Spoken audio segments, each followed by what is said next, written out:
And so let me show you where we stand in the program. I can share the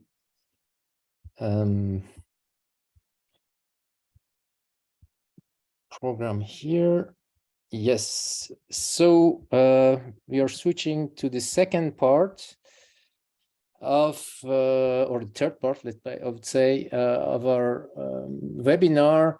And these are the expression of support from students worldwide with the help of course, GSF, ESU, and associates. And so I hand to Sebastian, who is the executive director, Sebastian Berger, of GSF, and who has done a lot for making this webinar come true. And I let him then to go ahead with this part. Thank you. Thank you very much, Arash. And let me start with thanking all the contributors to this event. Just 1 second, some technical issues here.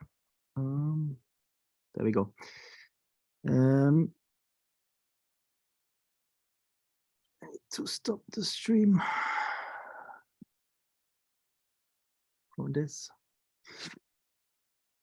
Yes, thank you very much, and let me thank all contributors to this event. I think it's really special to raise the awareness that we do through this event within the membership, and I want to express our solidarity on behalf of the international student movement of 202 national and regional unions of students from 122 countries that are umbrellaed under the Federation of the Global Student Forum on this International Students' Day with our peers in Iran. We have been closely following the revolutionary movement that has overtaken the streets of Iran, the minds of its people, with pupils and students, women and young men standing on the front line of a struggle for fundamental human rights against a racist, neo-fascist and murderous regime that has proven time and time again that it will not shy away from any kind of atrocities to crush dissent and to crush the lives of those who speak up. And despite all censorships and the ongoing attempts by the mullahs to prevent information flowing out of the country, revealing the crimes committed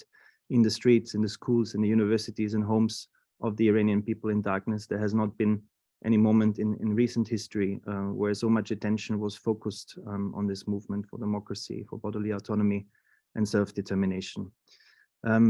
As a global organization working a lot with the UN system, we firmly believe that the international community is not doing even remotely enough at this point in time to support the historic momentum paid through the unspeakable sacrifices and the blood and tears of Iranians. The UN system, as so often, remains silent, apathetic, and paralyzed by its inherent flaws. The tragic irony of Iran continuing to hold a seat at the UN's Women's Rights Commission, the top women's rights body in the international system, speaks loudly and clearly to the broken and deeply flawed state of our global order.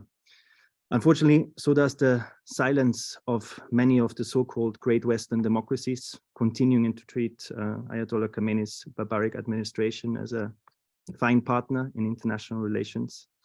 And we believe it's high time for all countries that pretend to subscribe to human rights, basic human dignity, and the values of democracy to radically step up their game.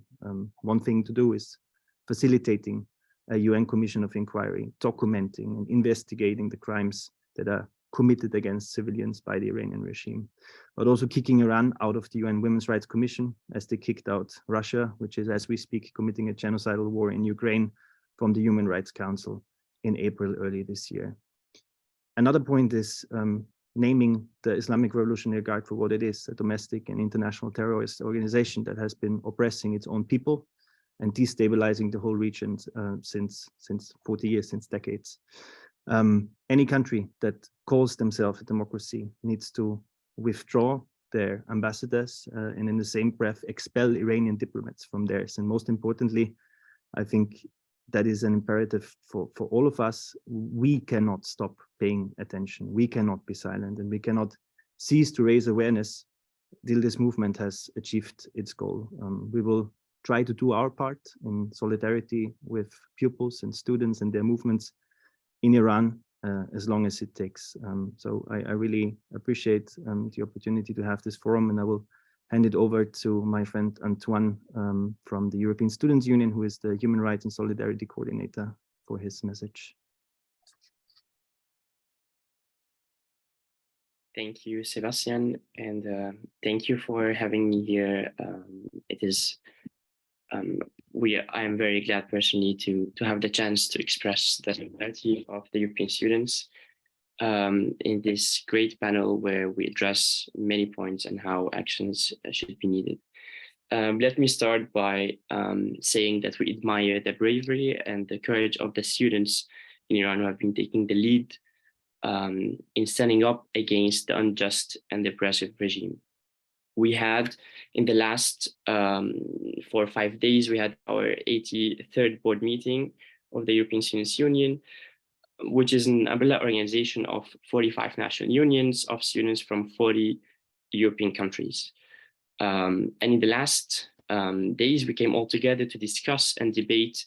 And just yesterday, a resolution was adopted by all our board members, representative of students from all around Europe, without any member opposing. In that resolution, we expressed our support to the Iranian students against the regime, and we advocate for direct help for Iranian students in and on their way to Europe, in particular by advocating for the inclusion of Iranian students in existing students at risk programs, and by advocating for more countries to implement such programs to help the students there who are in need.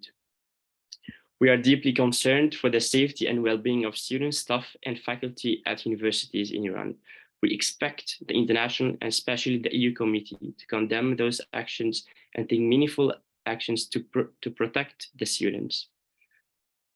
What's happening there, it's against the fundamental rights. We expect higher education institutions here in Europe to support students in academics there and provide them the needed help.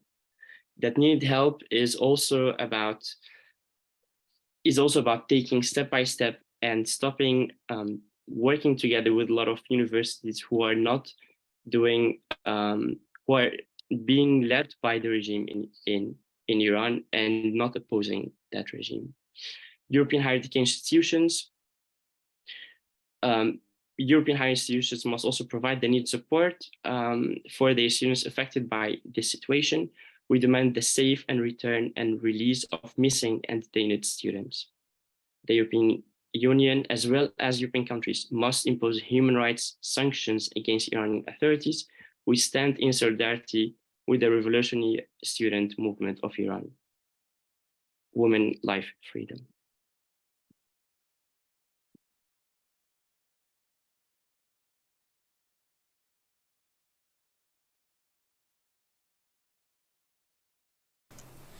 Greetings from the European Students' Union, the union that organizes 45 national union students from 40 countries and represents almost 20 million students from all over the continent.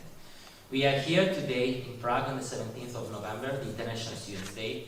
We just finished our General Assembly and we want to convey the message of solidarity to Iran, to the Iranian people, the Iranian students and academic world.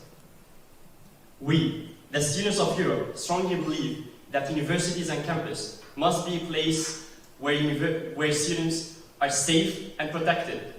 We believe that students should enjoy the freedom of expressing their opinion.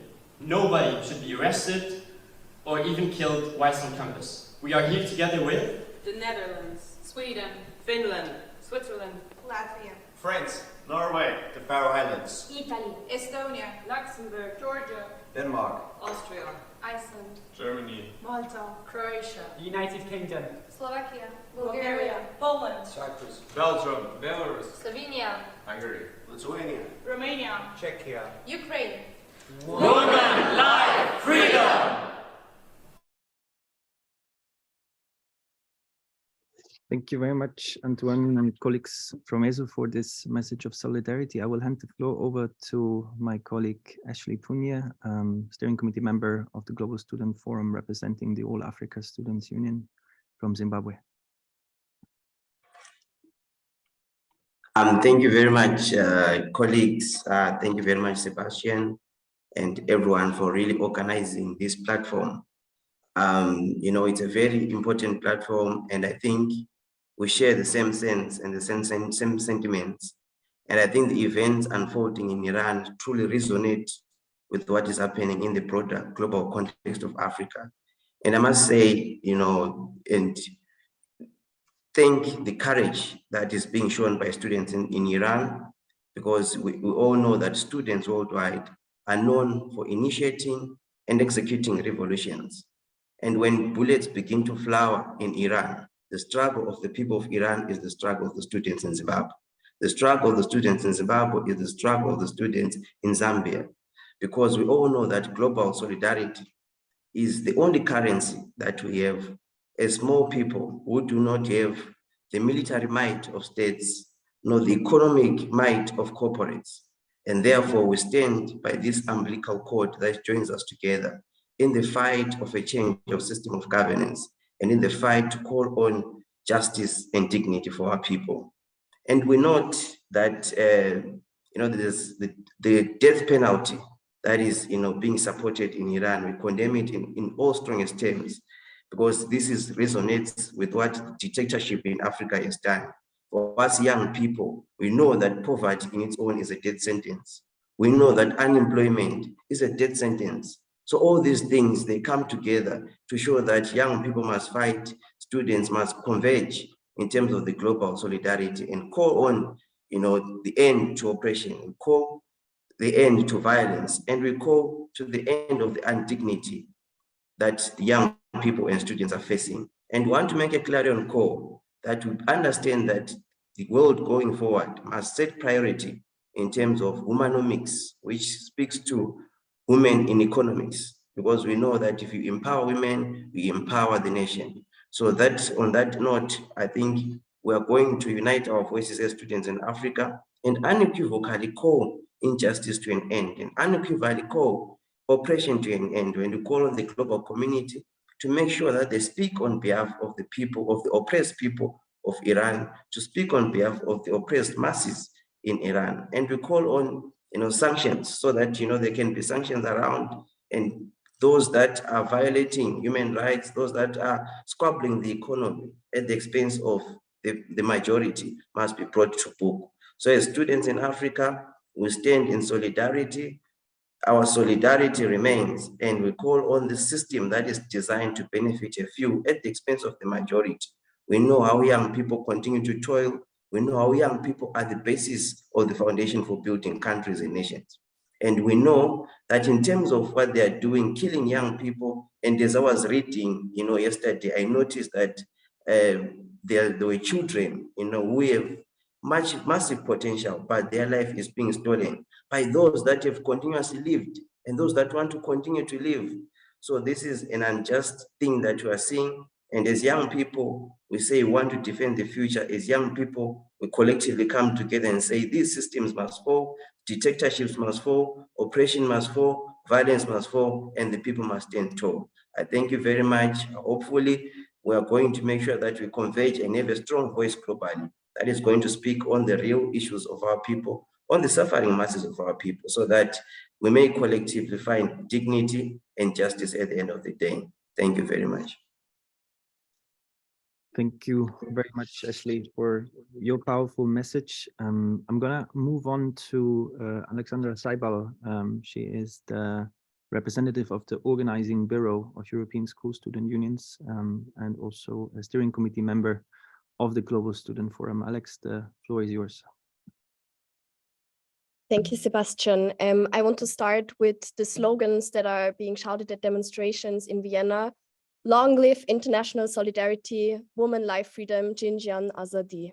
Distinguished listeners, today I am here as being set to express my solidarity not only for the Global Students Forum, but also for the Organizing Bureau of European School Student Unions. Thank you, dear panelists, for the insights to Iran's history and the history of the resistance, and thank you all for listening. I am convinced that it is the most important thing to do, especially for the people that are not directly affected, such as me, to not forget those who have died, who have been kidnapped, to not silence the ones on the streets like the mullah regimes wants us to do. This day, The 17th of November commemorates a very dark time in history. 1,200 students that were transported to concentration camps after a protest in 1939 in Prague because of the Nazi regime. It commemorates student activism and that authoritarian regimes shouldn't exist, and that education is a right to which everyone should have access to. Today, knowing on what shoulders I stand, I realize more and more that school student movement is the one that has politicized me, but also taught me the most. And for me, it is extremely emotional to see that even young girls, young students are being in class and opposing the current system in Iran, knowing that their life is on stake. The extreme bravery from women, Kurds, and also school students. 62 days passed since the death of Jina, Mahsa Amini. 60 days of my Iranian friends, comrades, scrolling through Twitter with tears in their eyes. I'm located in Vienna, Austria, and today and tomorrow there are meetings from the International Atomic Energy Agency where an Iranian delegation will also be present. So in 1 hour, there will be protests in front of the UN in Vienna where we say that even though many states are saying that it is super bad what happens in Iran and solidarity, they are still profiting from the mullah regime. But yeah, let's go back to the revolution that cannot be reversed, and that is a very strong thing. We all know that it's not simply about hair anymore, and it never was. It is about having choices, it is about freedom, it is about revolution. So to keep it short, it was always the aim of the students' movement to stand in solidarity and on the side of those who are facing oppression. All of the students of the world unite. Thank you very much, Alex. We're going to have one more contribution from a colleague from New Zealand, from the National Union of Students of New Zealand, and also a steering committee member of the Global Student Forum. Her name is Ellen Dixon, and she will join us through a video. On behalf of the students of Aotearoa, New Zealand, and on behalf of myself as a representative of the Global Student Forum in the Pacific region, I stand, and my nation stands, in solidarity with the hashtag We Are Iranian Students movement. Following the death of Mahsa Amini, simply for her hijab not sitting in a certain way on her head, the women in my country marched to the Iranian embassy, and in front of it they burnt the Iranian flag. They burnt their Iranian passports, they burnt their hijabs, and they cut their hair, and they grieved. We need to realize that when young women are being shot with rubber bullets, when they are being arrested and taken to jail, when they are being beaten to death for not singing a pro-regime anthem, that there is an issue in this society, and it is not simply corruption, and it is not simply police brutality in this inhumanity. It is called femicide, an organized and targeted attack on women, on females, simply because they wish to be free. These young women are brave young women. These school students, these university students who have taken to the streets to protest, they are brave, they are courageous for standing up against a regime that has existed for many, many years. They are saying, we have had enough. We have had enough of you targeting us because we are young and because of our gender. And many of them have given their lives for what they believe in. Some of the names of the dead have tried to be hidden from us, but I will read them now in accordance with the GSF campaign that we have run to ensure that these names and these faces are remembered in history. Nikia, Sarina, Masa, Hanane, Hades, Ghazale, Minu, these are the names of brave young women. Brave young women who history may not remember, because history is often written by the one who is in power. But that does not mean that that history is correct, because I remember the names of these women. And the people of my nation will choose to remember the names of these women. These young women who dared to stand up for what they believe in and speak of freedom. Women, life, freedom, that is their chant, that is their cry that resonates across the nation of Iran. Women, life, freedom. And across the ocean, we return it to you. We sing it with you. We hope for your freedom. We wish for your liberation in that. May you be free to wear your hair with pride, women of Iran. I wear my hair of pride. I ask that you are blessed that you are able to as well, without fear of persecution or terror. Women, life, freedom. We stand with you, my friends. May you be strong and may you be truly free. In solidarity.